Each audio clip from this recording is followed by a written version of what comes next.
오늘 또 엄청난 이슈가 나왔습니다. 쌍용차 인수라는 큰 그런 재료가 나왔는데, 쌍방울과 광림 주식이 어제 시간의 단일가에서 4시 시작부터 잔량을 엄청나게 쌓았습니다. 그래서 광림 같은 경우는 정말 빠르게 넣더라도 거의 체계를 못 받을 정도로 굉장히 강했어요. 거래량도 그렇게 많이 나오지 않았고, 저도 주문을 넣었지만 체계를 못 받았어요. 그리고 오늘 상한가 올라왔을 때 점상한가에서 수량 배분을 받았습니다. 그리고 쌍방울 같은 경우도 오늘 잡았는데 상한가가 무너졌어요. 무너져가지고 일단 일시적으로 매도를 했고, 다시 상한가 진입할 때 매수는 하지 않았습니다. 그리고 IOK 주식도 오늘 시가부터 25% 거의 26%에 해당하는 수익을 주었고, 비비안 주식은 어제 상한가를 결국 못 갔어요. 잔량이 오히려 걸쳐있을 정도로 상한가를 못 갔는데 오늘 시가부터 21%로 시작을 했습니다. 그러니까 어제 이 주식을 상한가를 가지 못했더라도 매수를 했으면 10% 가까운 수익을 냈겠죠.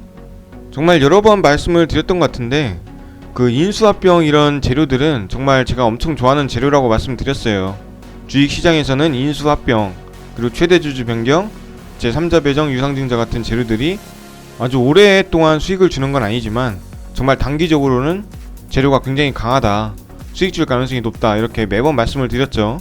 그래서 이 쌍용차 인수 그 재료는 정말 좋은 재료다, 이렇게 말씀드릴 수 있고, 일단 쌍용차가 에디슨 EV죠. 그 주식에서 인수를 한다고 했었는데 무산이 됐어요. 무산이 된 뉴스가 나오고 다시 인수전이 시작됐다, 이런 뉴스로 인해서 쌍방울 그룹과 IOK 이런 주식들이 오르기 시작한 건데, 한번 차트를 한번 돌려볼게요.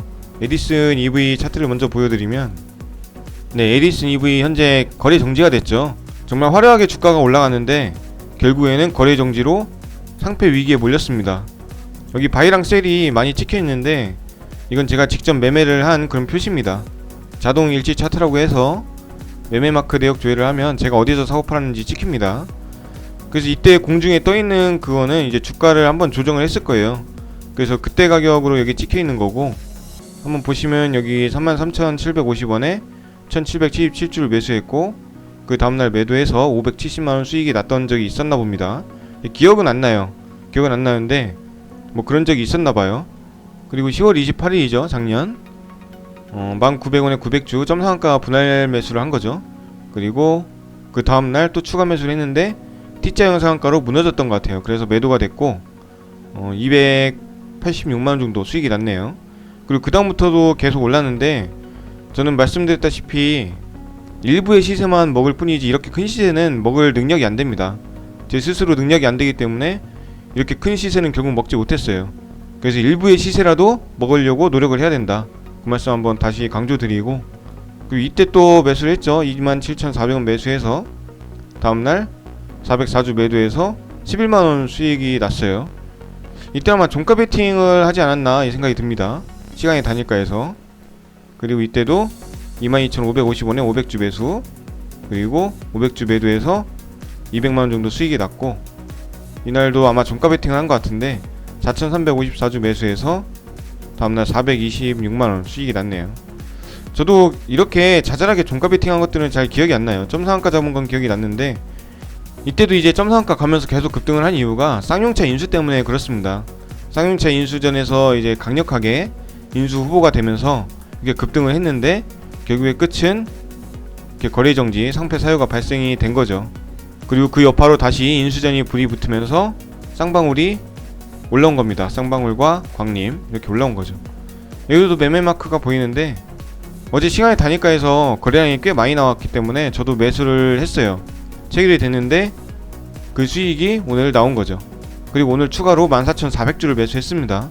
보통 900주씩 매수를 하지만 이건 거래량이 많이 나왔기 때문에 1600주씩 넣어서 14,400주를 한 번에 체결을 받아야겠다, 이런 마인드로 체결을 받았어요, 실제로. 그런데 T자형 상한가로 무너지는 바람에 손절이 됐습니다. 그리고 여기에 매도가 가려서 안 보이죠? 수익이 한 1,300만원 정도 발생했습니다. 잘 안 보이지만 1,300만원 정도. 그래서 73,000주를 매수했고 817원, 그리고 오늘 1,000원 정도에 다 매도가 됐으니까 계산해보시면 그 정도 나올 겁니다. 그리고 과거를 돌려보면 제가 또 이걸 매수한 적이 있어요. 시간의 단일가에서 매수한 적이 있는데 종가 베팅이었는지 뭐였는지 기억은 잘 안 나지만 한번 매수를 했던 기억이 있습니다. 그때는 쌍용차 인수는 아니었어요. 이스타항공 이르타 항공 인수전에 뛰어들어서 강력한 인수 후보가 됐는데, 그때 아마 여파가 시간이 다니까부터 나왔을 겁니다. 제가 근데 수량을 꽤 많이 담았어요. 1175원에 47만 주 가까이를 매수했고, 그 다음날 매도를 해서 5200만원 정도 수익이 발생했죠. 그래도 종가 베팅 거래 수익으로는 아마 최대의 수익이 발생하지 않았을까. 아직도 이 기록은 깨지지 않고 있다. 네, 이런 상황입니다. 그리고 지금 쌍용차 인수전의 거의 대장이라고 보셔야 될 것 같아요. 광림이라는 주식인데 오늘 점상한가를 갖고 저도 당연히 수량 배분을 받았죠. 일단 900주를 받았는데 5400주를 지금 기대하고 있지만 체결될 가능성이 정말 없어 보여요. 지금 240만 주 거래량에 잔량이 3500만 주예요. 이런 상황이라면 한 300만 주 이상이 나와야 체결될까 말까, 5400주 순서가 체결될까 말까 그런 상황이라고 볼 수 있겠습니다. 교육 받으신 분들은 잘 잡으셨을 거예요. 거의 이 주식은 적은 수량만 넣었더라도 수량을 받았기 때문에 쌍방울도 마찬가지고 아마 충분히 다 매수를 경험하지 않았을까 이렇게 생각됩니다. 그래서 오늘 뭐 거의 점상권 유지할 것 같고 월요일날 돼야겠죠. 좀 이런 주식들이 안타까운 게 그 현대사료처럼 월요일부터 점상가를 가게 되면은 일주일 5일 동안 평일이 연속되기 때문에 뭔가 계속 점상가를 갈 수 있겠다라는 기대감이 있지만 이렇게 주말이 껴버리면 좀 불안감이 있긴 있어요. 그래서 하신 분들 모두 축하드리고 월요일날 큰 수익 나길 바라겠습니다.